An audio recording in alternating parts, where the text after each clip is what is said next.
Hello, Ghoulwatch. Welcome to Ghoulwatchers, where we talk about the strange, the paranormal, the ghostly, the ghastly, the stupid, and the freaky. And the Deaky. I'm Joe G. Gently. Thank you so much for your support last week. It was our first episode, and check the charts. We're number one on iTunes, I believe. Is that correct? I haven't looked personally, but I think so. Just based on how I felt after recording.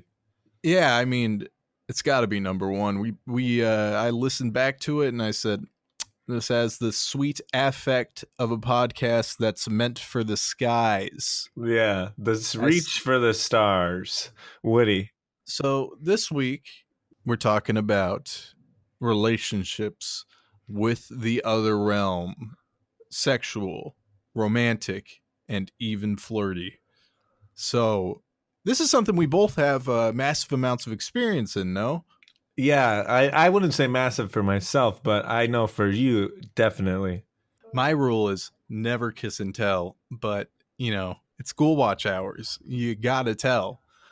Yeah, it's real Ghoulwatch hours right now. You know, most of my boys are up at real Ghoulwatch hours, so I gotta give them the gift of a story.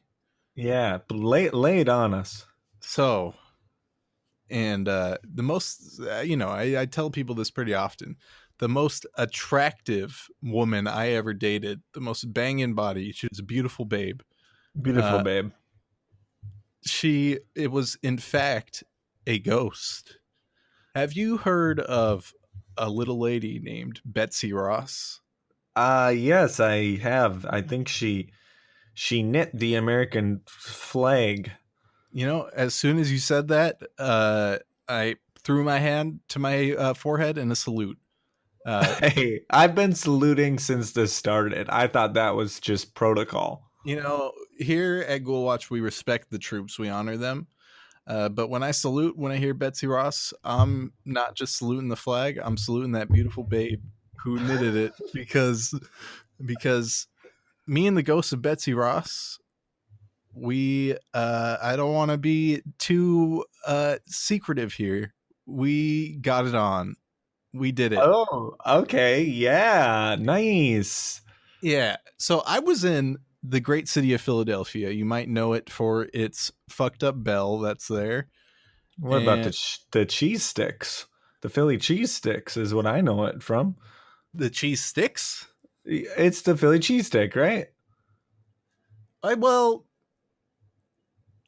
No, but but you know, Betsy Ross, when I visited Philadelphia, I went to a museum and they had that flag on display, and I took a gander and I got a tap on my shoulder and I turn around, full-bodied apparition. And when I say full body, I mean every curve, every little flourish of that beautiful babe was on display on that full-bodied apparition. And my mouth, it dropped to the floor, and I mean it dropped to the floor, kind of like the scene in The Mask where his jaw drops to I don't know if it dropped to the floor, but it was pretty big. No, The Mask, just for, we want to be as accurate as possible. We're fact-based. The Mask's jaw drops to the floor and his tongue rolls out like a carpet. Oh, how could I forget? I love the movie. Big Mask head right here. Yeah, love it too. You know, when he says smoking, it makes me want to grab a cigarette and join him, because I love Jim Carrey, all his works. Ace Ventura. So I turn around, I look at that full body apparition, and I go, wow, this is the most beautiful woman I've ever seen. And, was she clothed or naked? Well, let's just say she had clothes on, but not for long. And she took me back into like the secret basement of the museum. She beckoned to me and I followed. And she took me down this flight of steps. Every step was really creaky, but we were sneaking, me and Betsy, and we had our hands up in the air. You know how when you sneak, you kind of bend your wrists down, and you kind of walk very unevenly. Yeah, kind of a tippy toe kind of thing.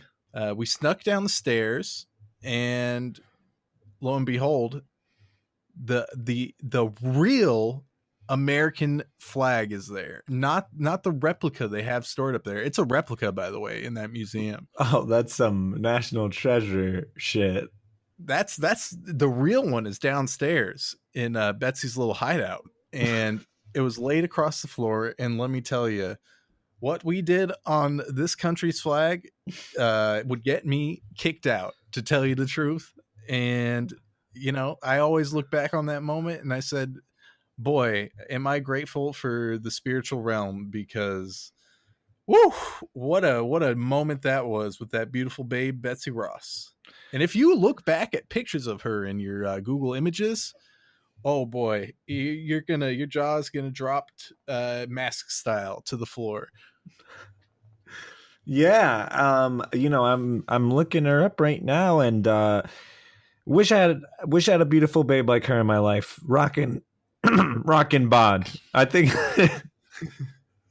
I think a No, spirit just passed through me. it's a shame back in the day, they didn't take kind of like full bodied pictures. They put you in these weird billowy dresses, because beneath that billowy dress, there's a beautiful babe. And Yeah. woo. I'm looking through the images of Betsy Ross, and there's one of her as a cat. And it's called I'm looking directly at that as well. it's got I just noticed that It- while we were talking. I think it's high up in the Google image search because it's an important image. It's really striking. Yeah, it's kind of it doesn't even really look like her. It's kind of interesting. Yeah, it's kind of an interesting take on Betsy Ross. Was this the creature that you had intercourse with? I hope to God it's not, but I'm not into that. Maybe some of people out there are. They call them furries, but that's not me. If you go to Google Images, look at that cat and then look away, because that is not my beautiful babe. So I understand you have a story of your own. Yeah, so I personally haven't had any sexual relations with a ghost, but I've seen two other ghosts going at it at the railroad track. Whoa. Cool. Yeah. It was pretty cool. I didn't record it. Creepy. I just kind of just watched. Yeah, I respect that you didn't record it, because there's this whole thing about gathering evidence, but there's this thing called discretion too. Yeah. That you gotta let lovers be lovers sometimes. Yeah, I bet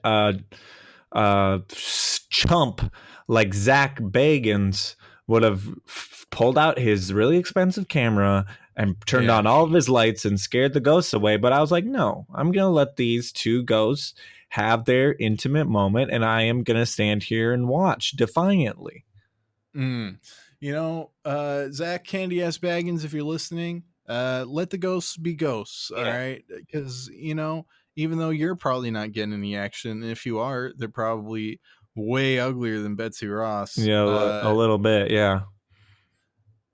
So Zach Candy Ass Baggins, if you hear this, middle fingers up to you right now. Yep. Because we're not playing around anymore. It's an audio recording, but I have both my middle fingers up, and they are pointed in the cardinal direction in which you reside, which is to the west.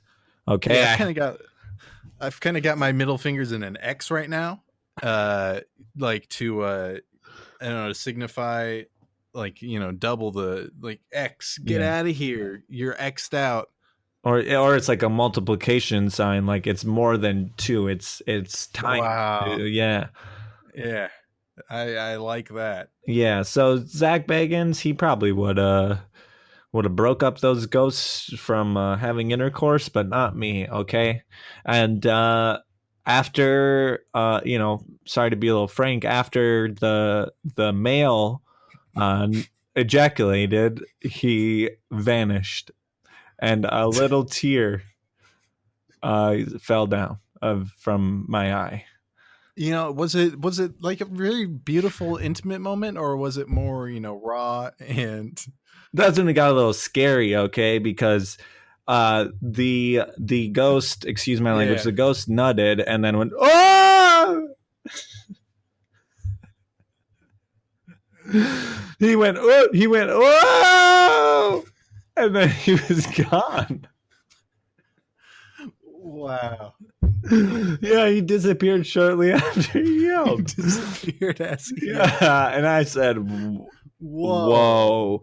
And then I said, fucking epic.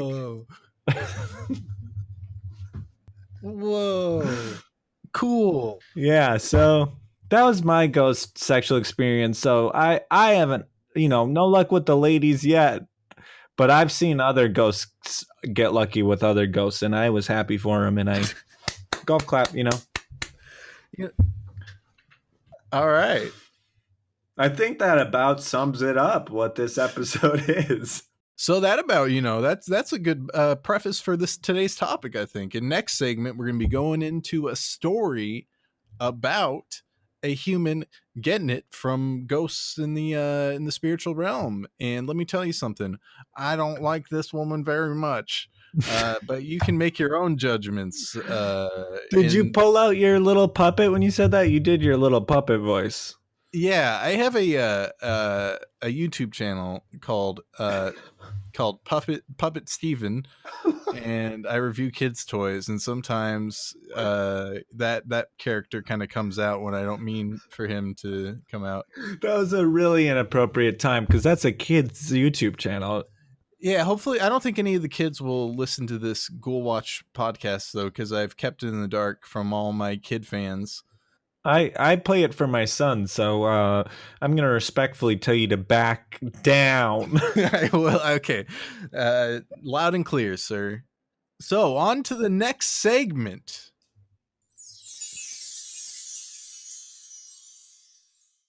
So I have an article here from The Cut, a subsidiary of New York Magazine. Great magazine, debaucherous city. Yeah, the city that never pees. I think is what they call it. Except for on the street, it seems, they're just pooping and pissing on the streets down there. It's out of control. Yeah, the sewers are just filled with that gunk. I visited New York City and I looked at the sewers and I said, "Is this a sewer or a poop trough?" Yeah, indeed. It's like, why are the sewers full of piss? Get it together. The streets are full of poo and the sewers are full of piss. It's like you got it backwards here.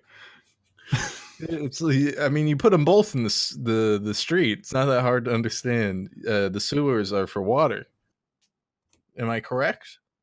Yeah, I'm not sure you're right about that, Charlie. It sounded like when you started out that you're saying the poop and pee shouldn't be on the streets, but you're saying the sewers is where the water is? Well, you should put the water in the sewers and find maybe a receptacle for the poo and the pee. I don't know. I don't work for the city. Yeah. All I know is that I plug my nose on the streets of New York and I say, "Pu, this is one stinky city, and keep it off the street." That's all I gotta say. Get the water back in the sewer where it belongs, and poop and pee in the trash can like a real person. Yeah, we actually went to see Star Wars Rogue One together, and Charlie started pooping in the garbage on top of the popcorn, and I was like, "Bow! Whoa! You can't do that in here." So then Charlie relieved himself later on the street in the street cans. As he should. When I am looking for somewhere to take care of business, I look for the nearest can. And sometimes in a private business, they don't want you pooping in the trash can. I understand. I understand law.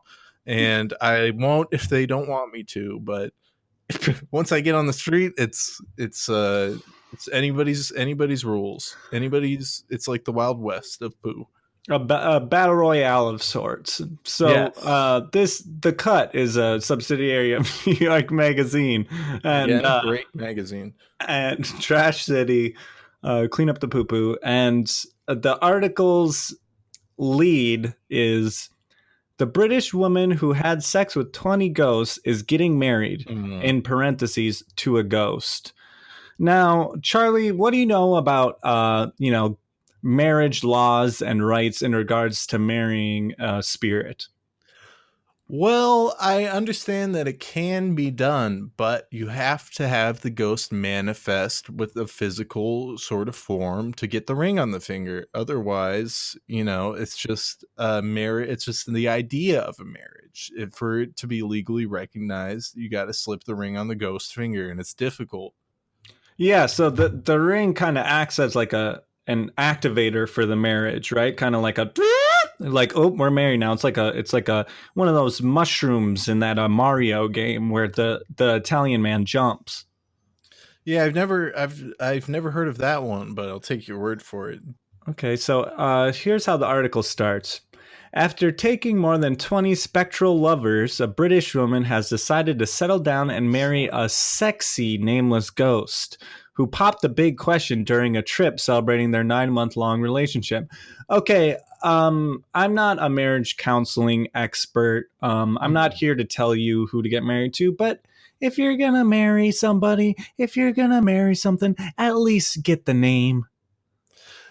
Indeed. I mean, come on. Are Yeah, you serious? First off, you're pegging 20 ghosts, and I'm sure some of these were overlapping relationships, yeah, and get it together, because it just because they're not human beings per se as their physical forms, they're still emotional beings with spirit, with feelings and yeah. emotions, and you can't just go around willy-nilly fucking ghosts and cheating on your partners because they'll still feel it. Last December, Amethyst Realm, this young lady's name, 30 years old. Don't know why they have. 30 Yeah, I don't know why they have to put the age in there, but they do. 30 years old, and she's had sex with 20 ghosts. Yeah, so She that's gets around, uh, much like the ring that was on Bilbo's finger. She I gets around. I love Bilbo, and I love his fat old fingers. So Amethyst Realm opened up on British TV show ITV this morning about her non-traditional sex life. Ever since 2005, when she cheated on her corporeal fiance with a Mm, ghost, she's been yeah. casually doing it with spirits. So she cheated on her fiance with a ghost. What? Okay, Charlie, what do you think about that? That is still cheating. Just Yeah. cheating, having sex with a ghost is still having sex. You're cheating on your partner. And for that, she should be drawn and quartered, in my opinion. This is just how I feel about men or women who cheat. Take them to the stocks for all I care. Yeah, you actually have some pretty old school beliefs on the death penalty. Like the Wild West, you say. I've heard you say that. You said get that man and kill him like the Wild West. Yeah, I mean, when my partner cheated on me with a real corporeal man, I called for the police to kill him on the spot, and they wouldn't do it. And I said, "Come on, kill him!" And they wouldn't do it. And since then, I've been a strong advocate for murdering all cheaters. Okay, all right.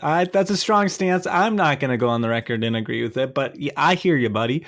Mm. So while she admitted that she had been taking a break from ghost sex this past February, Realm met a special something on a work trip to Australia. Okay. I'd not had a phantom fling for a while. And as I was away on business, this is what she sounds like. I know what she sounds like. Starting a new relationship was the last thing on my mind, she told The Sun. Then one day, while I was walking through the bush, crikey, sorry, I added that, enjoying nature, I suddenly felt this incredible energy. A new lover had arrived.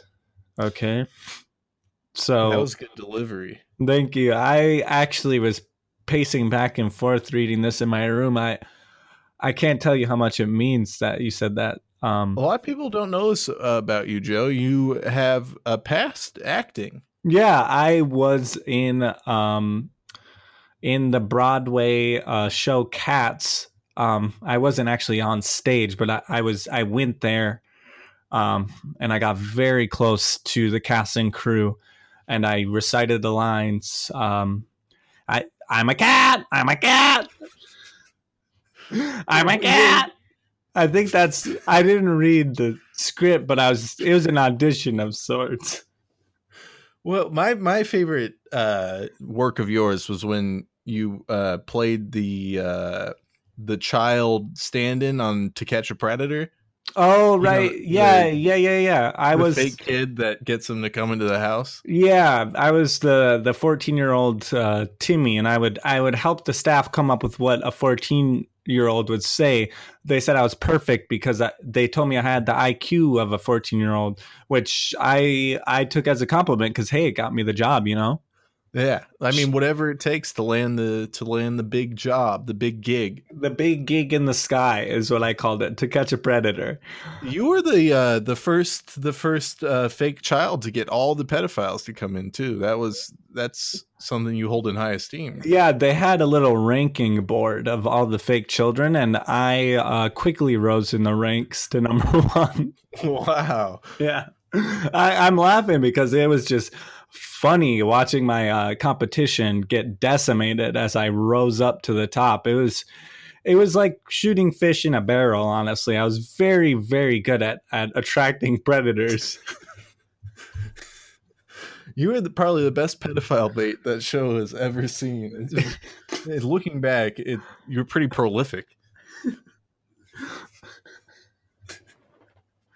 Oh yes, yeah. I was, 70% of those episodes were me. You can really tell when it's not me. The quality just really drops. But I'm going to keep continuing through this article here. So a new lover had arrived, right? And this is from the article. The couple didn't wait long to consummate the new relationship. As soon as they boarded the flight home from Australia, the lovers banged in the plane loo. Okay, Wow. I don't know what loo is. What is that? The plane loo. Is that like the sewer of the plane? I think that's like the sewer system. It's like connected to the sewer system of the plane. But this Christian realm as a member of the Mile High Club. Okay, first of all, yuck. Yeah, tell me about it. So yeah, she ended up getting married to this ghost. She said there was no going down on one knee. He doesn't have knees. And then she said, but for the first time, I heard him speak. I could actually hear his voice, and it was beautiful, deep, sexy, and real. So, what do you think that voice sounded like? Probably something like, hey, that was some good sex there. That's what he said as he finished up. Yeah, and then hey, you.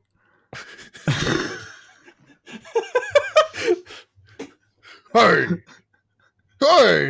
thank you for the sex, miss.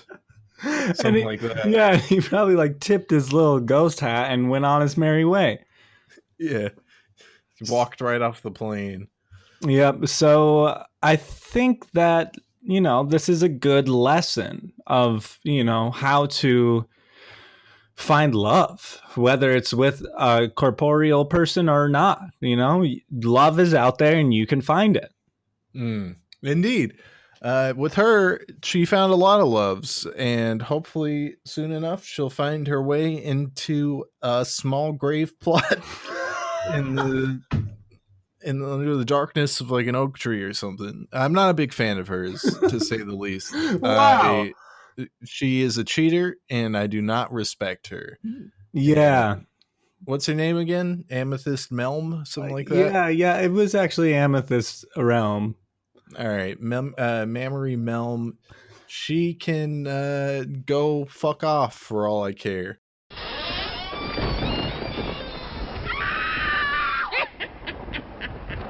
Boo. All right. Hello, Ghoul Watchers. Welcome to the interview segment of the podcast. We're here with Stephen Lancaster, author of Dark Spirits, A Man Terrorized by the Supernatural, True Case Files of a Paranormal Investigator, and he's a multi-talented man, director as well. Hi, Stephen. Can you maybe tell the audience a little bit about what you're doing right now? Right now, well, thanks for having me. Yes, of course. Right now, I still do paranormal research, of course. I'm currently working on a sequel to the Norman book because the research continues with him, and the sequel to that book should be out in 2019. And then also, Wow. also for fun, I do a little YouTube show called Forgotten Relics because I love history, antiques, artifacts, even old toys, from the 70s, 80s, 50s. So that's the Forgotten Relics show is kind of the yin to my yang, because I do so much in the paranormal world that it's a nice little break from that where I can have fun with it. But yeah, then we're talking about a documentary we want to shoot in Albemarle, North Carolina. That sounds very promising. So the next 6 or so months is going to be very busy, and that's on top of something I'm doing with the Discovery Channel as well. So it's Oh, Wow. really? Oh, going to be a lot of fun. that's What's going on amazing. with the Discovery Channel? The Discovery Channel has snatched up the Norman story, the haunted doll, and they want to do, I guess you would call it like a made-for-TV movie, um, Oh, where it wow. kind of you've seen this format before, where it would actually have me in it as telling my parts of the story, and then it would flash to actors um, acting out what I just spoke about. So it's going to be like a horror type thing, intermingling me talking about it, but then the actors recreating it. Are you familiar with the rapper Post Malone? Not my style. Okay, yeah, that hip hop crap, leave it, leave it on the radio, not play it on my record player. But the Post Malone was with Zach Bagans, who you have to be familiar with, right? I'm yeah. Mhm. Yeah, yeah, and he touched a haunted object, and then all these weird events started happening to him. He started getting in car accidents, started having troubles in the sky with his flights. Um, you know, it sounds like if you touch a haunted object, you too could have some misfortune. Did that happen to you at all, Stephen? It did, but it wasn't that simple at first because my wife and I've been researching the paranormal for 21 years, in this field. So it isn't easy to determine, is it something I brought in the house or is it something that came back with me from another investigation? And after bringing Hmm. Norman in, these little subtle things just started to happen. And as you were reading in the book, it took me a while to come to terms with the fact that it was him doing it because there were so many other options. You got a camera on that doll? Are you spying on him, making sure he doesn't get up to no funny business? We have cameras on him. We have cameras all through the house, indoors, outdoors. Basically, because of him, the entire house is under full 24-hour surveillance. And Whoa. I'm hoping to do a full documentary on him that I want to produce myself, so it's done the right way and not over sensationalized. You kind of mentioned the guy's name earlier that wanted to do something with him, and absolutely not, Old ZB absolutely not. knocking on the door. And the ironic part about that is the documentary we're going to shoot next year in Albemarle. He also tried to get this location, and Oh they God, refused him completely. They said absolutely not. I would refuse him too. We call him Zach Candy Ass Bagans around these Yeah. parts. Let's just say, not a fan. Yeah, same here. I have nothing against the guy personally. I commend him for building an empire. He was a film student. He's great at film production. He's done it all himself. I get that. I just don't. admire the fact that the way he's doing it is basically mocking people like us, you know. Right. Indeed. Yeah, God forbid, someone If I ever do see that. that guy, I swear to God, choke slam right through the table, if you ask me. Yeah, for us it is personal. We're ready to take him down on sight. So yeah, how do you feel about the way paranormal investigators are portrayed on the media? Because me and Charlie here are watching the tube, and we're shaking our heads. We're going, what? Sometimes we're going, what is this crap? Yeah, it's a blessing and a curse at the same time. I grew up in the 80s, had my experience in the 80s, and that's what thrust me into the field. And back then, you just didn't talk about this stuff. It was considered taboo. If you did talk to somebody about it, they thought you were crazy. And when I first started taking Right. cases for people, it was the same thing. Please don't tell anybody you're doing this. Please don't tell anybody, our story. Now everybody and their brother has a ghost story. And it's because of the oversaturation of these shows. But there's always been some form of paranormal programming since the late 50s. You've had One Step Beyond, The Twilight Zone, Scooby Doo. What were they? Paranormal investigators who debunked all their cases, to And they were good at it, too. Yeah, to unsolved mysteries. When Ghost Hunters first came out, I really enjoyed the first season because it was more like the reality of it. They were debunking it wasn't Right. always a ghost, but then that thing came along called ratings and advertising, and they had to up the ante and up the ante. And then, of course, as we all know, they were caught multiple times, faking evidence, and when they did their live episodes, it got to the point where it's also hokey now that, like I said, it's a blessing and a curse because more people accept it, but they're not accepting it for what it really is. They're judging it from these shows, and it's not really like that. So, Yeah, capitalism really ruins the mainstream appeal of ghost hunting.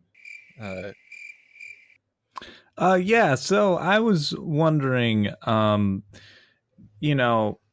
we got a lot of blowback last episode of our podcast. We said that it was okay to, use weaponry to intimidate a ghost. I have a 40-40 shotgun with slugs loaded in, and I've been spooked a few times, and I've let a few shots off in my house on accident.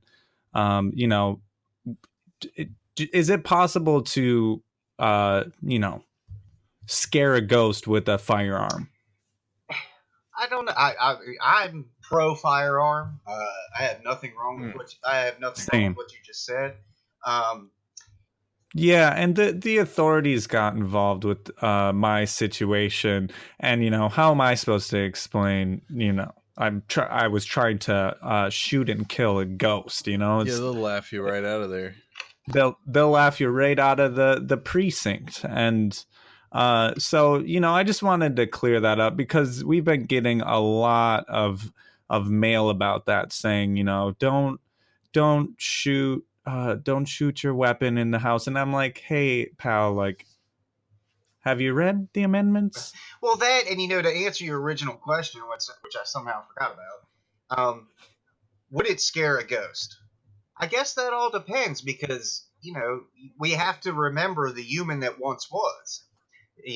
Was that spirit killed by a firearm? Were they former military? Right.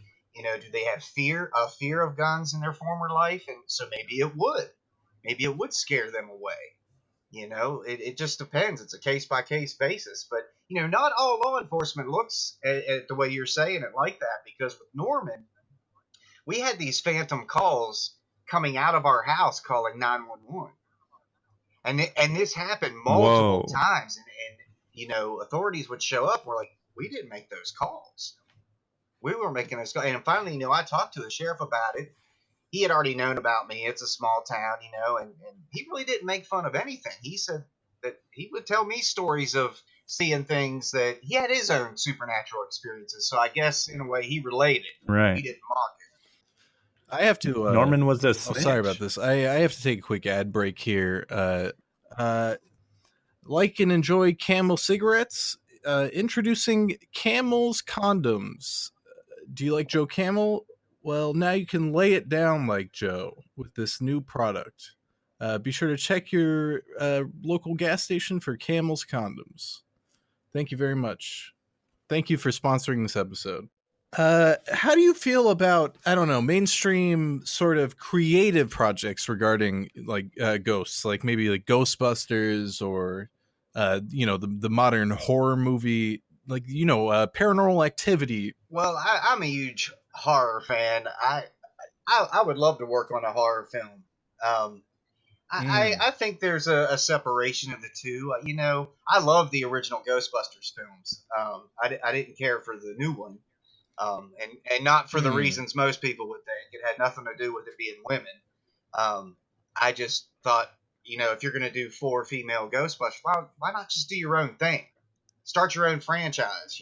You're 4 paranormal investigators that happen to be women, and don't ride the coattails of something that was already done. It was like they. I thought they knocked it out of the park, but I'm raising my hands here. I'm backing up. It was too cartoony. It was too Scooby Dooish. It lost what the 1984 film had. Which was more of the 1984 film was more for a paranormal investigator because Harold Ramis and Dan Aykroyd were both heavily into paranormal research, especially Dan Aykroyd, and I like how they integrated that into their comedy. You never know. Leslie Jones might have seen a ghost or two in her life. You never know. Oh, that's true. But no, I don't think it is. The Paranormal Activity films, the found footage films, they're clever. They are what they are. I don't think people look at those as in they're mocking the real stuff. So you're saying Slimer could not be real? I've never seen him, but I'm waiting. He could be out there somewhere. I don't know. I wrote a script for a show called Spook Knockers. And Spook Knockers. And it was a comedy spoof of paranormal investigators. Okay, it was just like the stuff you would, just ridiculous Kevin Smith kind of humor. Somebody farts, all of a sudden that's an EVP caught in the next room. Somebody's stomach. It was that kind of thing. And I had it. I put it in the Writers Guild. I put everything I do in the Writers Guild. And then I happened to catch on Netflix this show called Ghost Adventures, and I was pissed. I was like, somebody stole my idea because I literally thought it was a comedy. I was like, there's literally no way this guy is being this serious, and everything's a demon, and he looks the way he does, and then you got the other guy who's always acting goofy. But they took my idea. But then people were telling me, no, this is actually a serious show. So, it was okay. I calmed down a little bit. But, yeah, I actually thought it was a comedy when it first came out. When I hear Spook Knockers, I think of a woman, buxom woman, where you'd say, hey, look at those knockers. But she's kind of spooky. Well, I'm glad you said that because that's how this particular team named their group. There was a character in the script called Mason Brandt, which is, just punning Jason and Grant. And he's investigating a strip club, and he decided in order to investigate the strip club, he has to really live out what it would be like to be in a strip club. So he's getting a lap dance, and of course this girl's on top of him, and he looks down at her breast, and she's got a tattoo of a ghost on her one breast. And he says in the script when he's like in the interview process, he said, that's when it just came to me. The name of our group, Spook Knockers, because she had a spook on her knockers. It was that kind of Sorry again. I have to take another quick ad break. You got to keep the lights on. Yeah. So, have you ever wanted to lay down the pipe like Joe Camel? Well, now you can with Camel's condoms, the newest product from Camel's cigarettes. Sorry, not Candle cigarettes, Camel's cigarettes. So there you go. Lay the pipe down like Joe. So you had a question, Joe? Yeah, I was just curious about our sponsor. Charlie, we didn't talk about this. I thought you were going to record that after, not during in the. I just figured I'd do it now. I mean, I just thought you were going to do it after the interview because Steven's probably pretty busy. Oh, it's just quick. We can go as long as you want. I just have one question about that ad. Are we talking about Camel Joe or this Joe? Are we laying it down like this Joe or Camel Joe? Camel Joe. This Joe doesn't lay the pipe down very much, just to keep it honest. Charlie, we said we want to do that. All right, come on. I'm just trying to say the ad.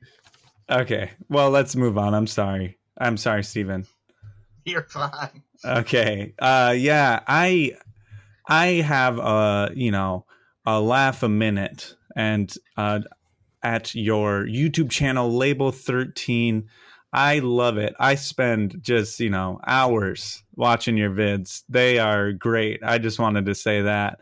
And I really like some of the extra vids that you post. My subscribers rock was a good tip of the hat to the fans. And then you had, which one was it? The ghost, invisible basketball kid. When a shovel prank goes wrong, funny. That one's one of my favorites too. I'm just looking through your YouTube, and you got some gold nuggets on here. Like how is running a YouTube channel? Because we're just kind of starting out as a podcast, and we need some of that juicy viral content that you got so much. YouTube, like I said, it's doing that is the yin to my yang. It's my fun, it's my way, and I do put a lot of paranormal stuff on there. I release a lot of some of my investigations on there. My last documentary I released for free on there. Oh yeah, was that a Fantome? Yep, that's it. Is that how you say it? Yep, and Fantome. Fantome, kind of a YouTube Italian. You have to. It's French. You have to work at it. YouTube, you have to work at it. People think they're gonna put a couple videos up and then all of a sudden they're gonna have all these subscribers. You have to work at it, and you have to snag them in, and you have to figure out how to bring them in. And when I started the YouTube, I thought, okay, well, Stephen Lancaster putting a video up about him talking about this vintage toy he just bought is not going to bring in a bunch of people at first. What's popular right now? The Walking Dead. Okay, what can I do? So I created a mock Origins of Negan video. And all I did was take existing footage from other movies that Jeffrey Dean Morgan had done, but made it look like it was his origin story for The Walking Dead. And that video went over 1 million hits. And all of a sudden, my subscribers started to grow. So I started plugging in my own stuff, my own paranormal stuff. Then I started the Forgotten Relics stuff.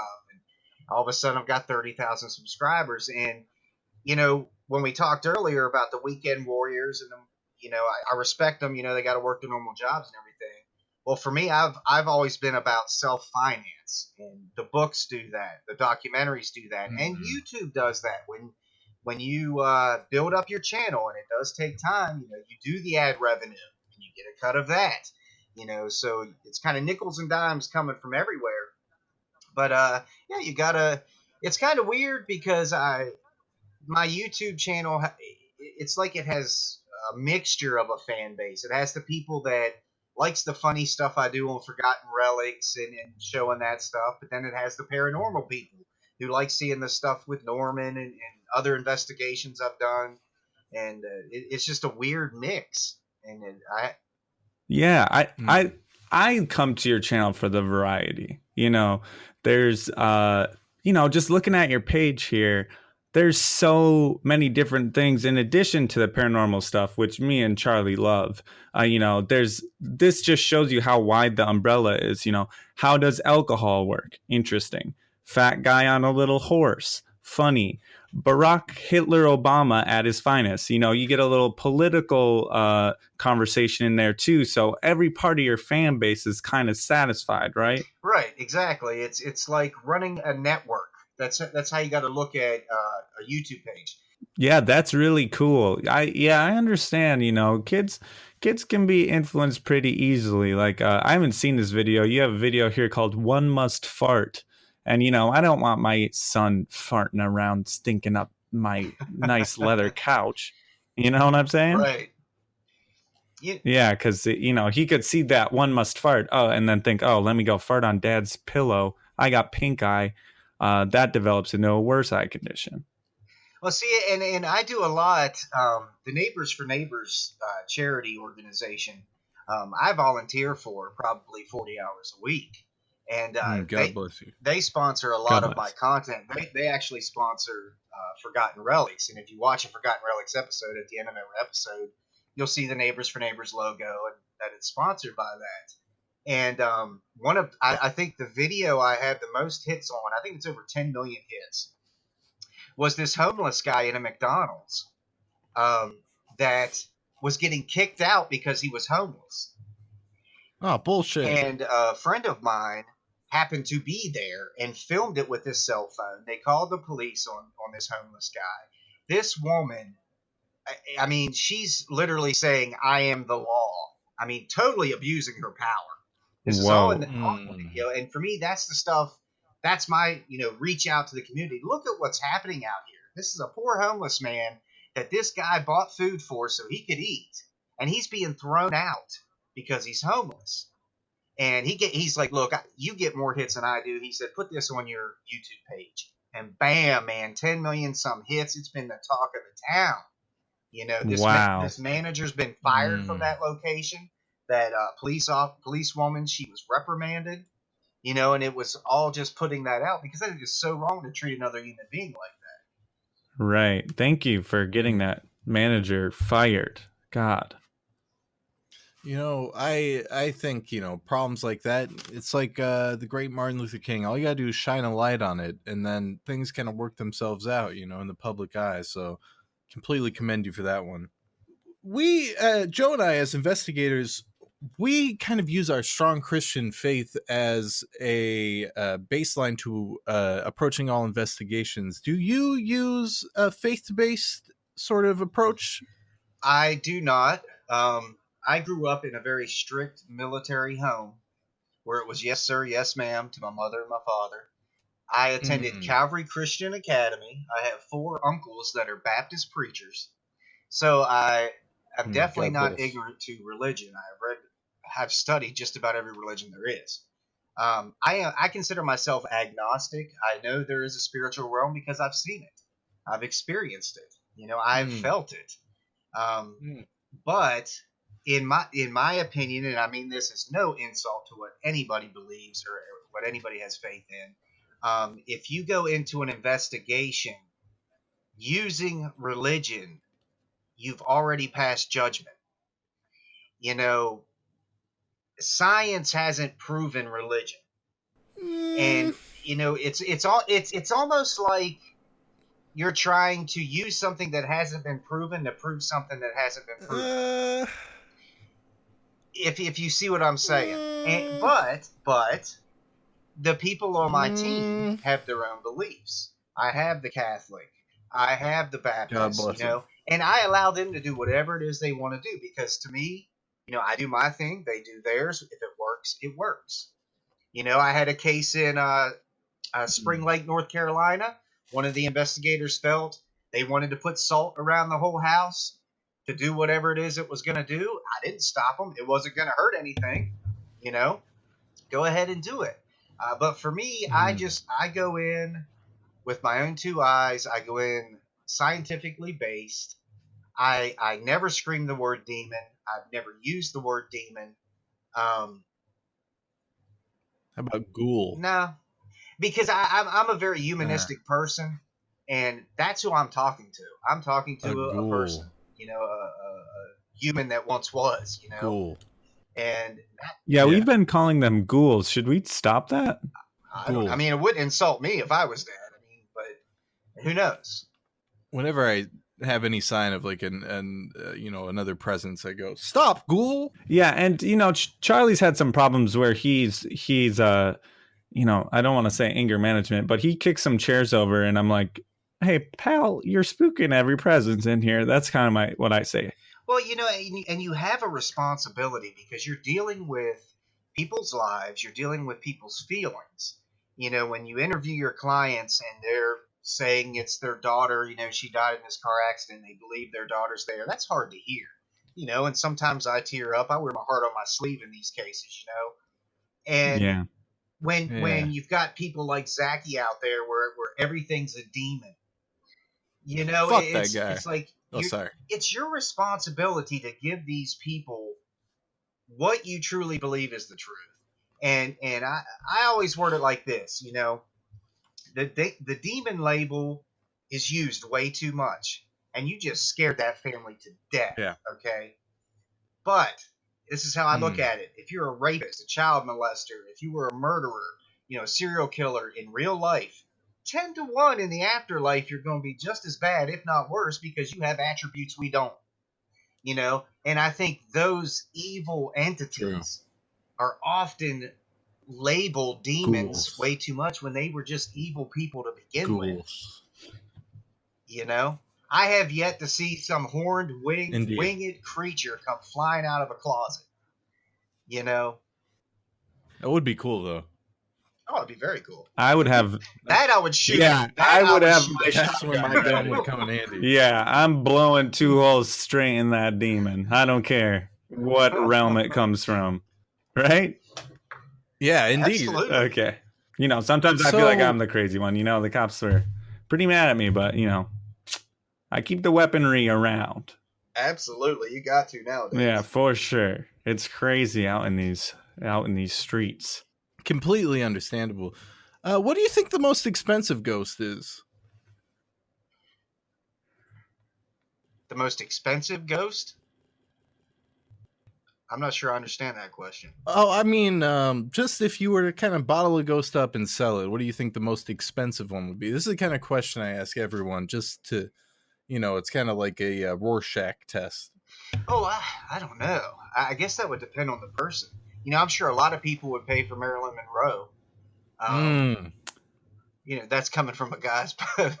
Yeah, I mean, you want to bone that ghost. I don't know. I would love somebody deep in history because I think our history's really skewed. Because we don't know for a fact how certain things went down. Yeah. But we think we do because we've read something that somebody wrote. Well, who's to say they weren't just making that up, and now we all believe it as history. So I think I would, that may be the one.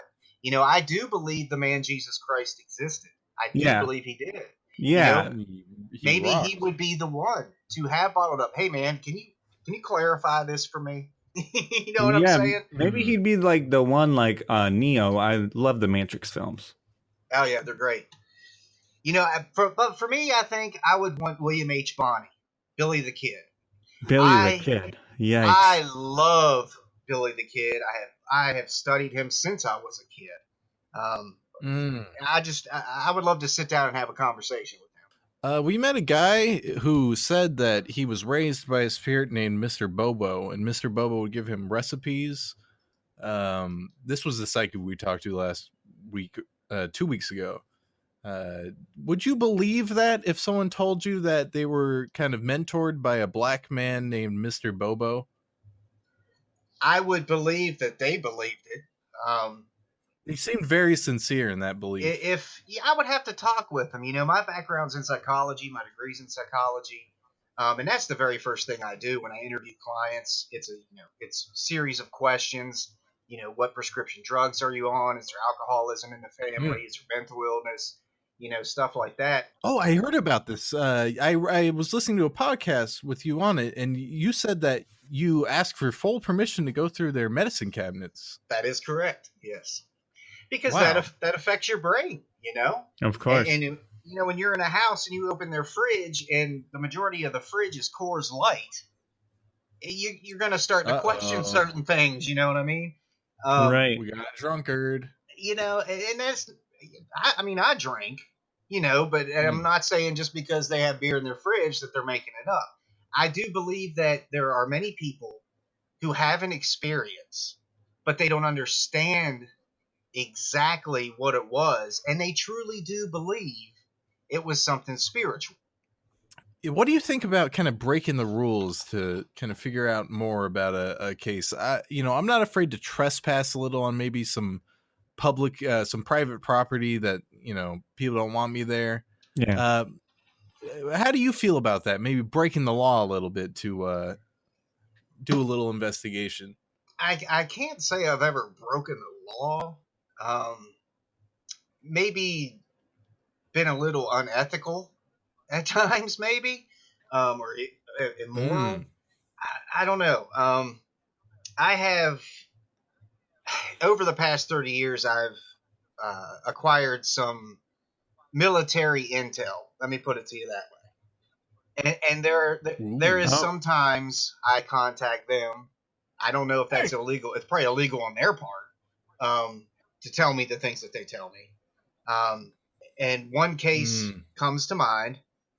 I was in Myrtle Beach, and I was driving down Highway 17, which is the main strip there, and I see these black choppers, jet black, no markings on them whatsoever, go down the highway. There were six of them. I'm like, what in the world is this? And I turn Yeah, on the like radio, and turns out there was a UFO sighting in the neighboring town called Conway. And I'm like, okay, that was black choppers heading towards Conway. Well, I stop the car and I go into this store, and they have the TV on in the store, and it says tonight on the 6 o'clock news, UFO spotted over Conway, exclusive footage, blah blah blah blah blah. So I was like, oh man, this is awesome. That was the Black Army, the Black Government, whatever, Men in Black, whatever you want to call them. And right. so I mm. rush. I make sure I'm home at 6 o'clock to watch this news show. And right at the beginning of the news show, they talk about it. Later in the program, exclusive footage of a UFO sighted over Conway, South Carolina. I'm like, oh, this is exciting. And I watched the entire program, and it's never mentioned again. They didn't show the footage, nothing. So they were shut up. They were silenced. So I contacted one of my guys who's former Air Mm. Force, and he says, give me a few minutes, I'll get back to you. He makes a phone call to whoever he made a phone call to, Beep, beep, and he beep. called me back, and he said yes. He said yes, there was. The footage was taken by the state from these people, and they were told to not mention it. So right there was proof that the government completely Mm. covered up whatever happened over that town that morning. Over the I thought you said black chicks. I was a little confused there. No, there weren't any black chicks. Not that Oh, there's anything okay. wrong with that. Yeah, I No, mean, nothing wrong I with got my that. hands up in the air right now. So Joe, do you have any closing questions? I think we gotta wrap it up here. Yeah, we do got to wrap it up here soon. Is it possible for, like, we know that objects can be haunted, Norman, right? Mm-hmm. Is there any possibility a specific part of your body can be haunted? I've never experienced anything like that. I mean, that kind of borderlines possession, I guess. And I don't view possession like the Catholic Church views possession. I view it Okay, more. I view it more like a remote control car. because I You think that might be going on downstairs, if you know what I'm saying. have. Well, maybe they do make a He pill for gated that. it up. That's what They he said. make a pill for that. But like Indeed. I just view it as a remote control Some car. dick pills, Joe. Deja Well, vu. I just sorry. Deja vu, all that kind of stuff. I think is done remotely. Like maybe I just walk through a spirit or the spiritual energy. Because energy's infinite. It doesn't die. We all have electricity in our bodies. We are a bioelectrical Computer. yeah, we're a composition. So when you die, that energy has to go somewhere. Yeah. So maybe when you walk through a certain person's energy, that's when you get that feeling of deja vu. Or maybe it connects to your energy, and it's that remote control for a while. That you're all of a sudden doing things you wouldn't necessarily do, or you know things you never thought you knew, or it causes you to do bad things. I don't know. But there's a lot of questions out there. There are a lot of questions out there. Charlie, you got anything to add?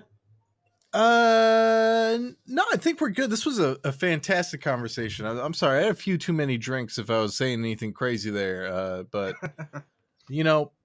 so that's how it is.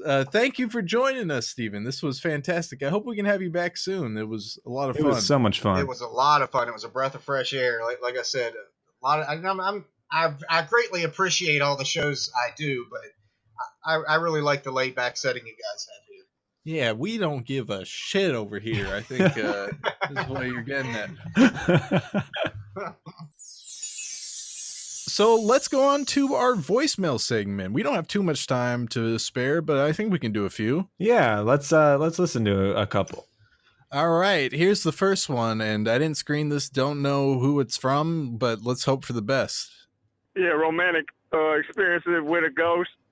Jacked off a ghost. Oh. I jacked off a ghost in my house. He was standing there, and I grabbed his ghoulish penis. Oh, God. Jacked off a ghost. You ever seen a ghost air?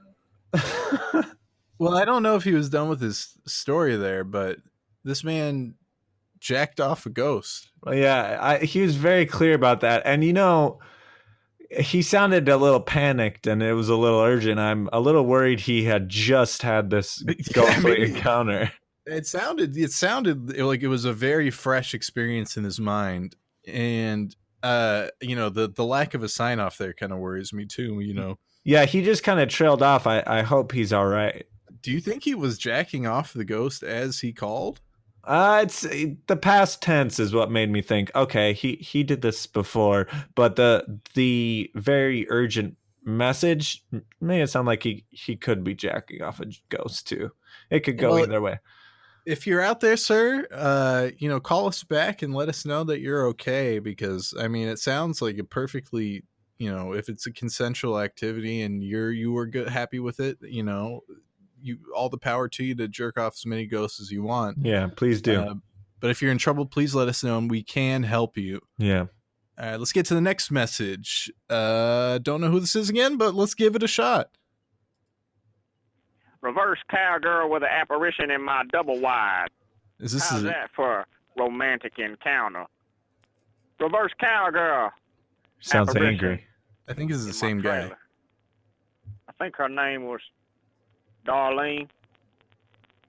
Well, I gotta go. Toodaloo. I think that was the same guy. I think that was the same guy. It also sounded like there was a fire crackling in the background. I think this man might live in the South in the woods. I think that he has had sex with many ghosts by the sound of it. He seemed very proud of himself in that call. It was quite a tone change. Yeah, the tone change I wasn't a fan of. He actually sounded quite angry at me, the listener. And I didn't appreciate the lip. He sounded kind of like he had something to prove there. Like he was very aggressive. And, sir, when we ask you questions, we're not interrogating you. We're not trying to get into like some secrets you don't want to tell. Because when you say you've had reverse cowgirl with a ghost, I've done the same, buddy. I've been there. And, I'm quite proud of it. And you should be too, especially if you both left satisfied. That's all you can ever hope for. Yeah, in a relationship that's from the other realm or from this realm. Yes, indeed. There's nothing wrong with a little safe sex unless you're not married to the human. You can have sex with any ghost you want. So let's get on to the next message. You got to know when to hold up. Know when to fold. This is the same guy? This is the same guy. Know when to walk away. Know when to I think run. You never count your I think he's just going to sing for the rest of this. I don't. At the table, there'll be time enough for counting. Or when the dealing's done and the devil is here. The tone changes with this man have been a roller coaster.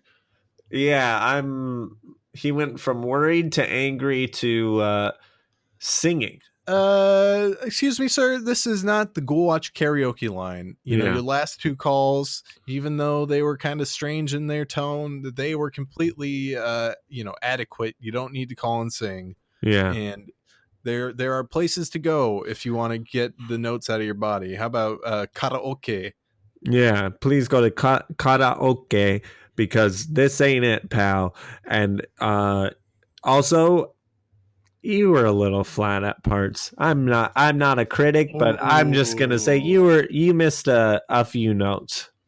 As Simon Cowell would say, "Oh, that was terrible, mate." And he would kick you right out of the goddamn studio because let me tell you something, you're not cut out for Hollywood. Yeah. You're not getting the yellow piece of paper that gives you the pass to Hollywood, buddy. As Simon Cowell would say, "Oi, bruv, you sound like a camel's newt sack was put through the grinder. The camel's newts were grist for the mill, and it was yelling, and it sounded a little bit like you." Contestant, you're fired, and get out of the studio now. That's what I would say to you in this case. I'm not doing a Simon Cowell impression anymore. That wasn't even an impression. That's what Charlie really sounds like off air. Yes. When I turn off the mic, "Oi, the podcast's over. Let me get to the editing bay. Oi, right away, you're fired." That's what I say to people around me. Yeah, I've been there. It's like that.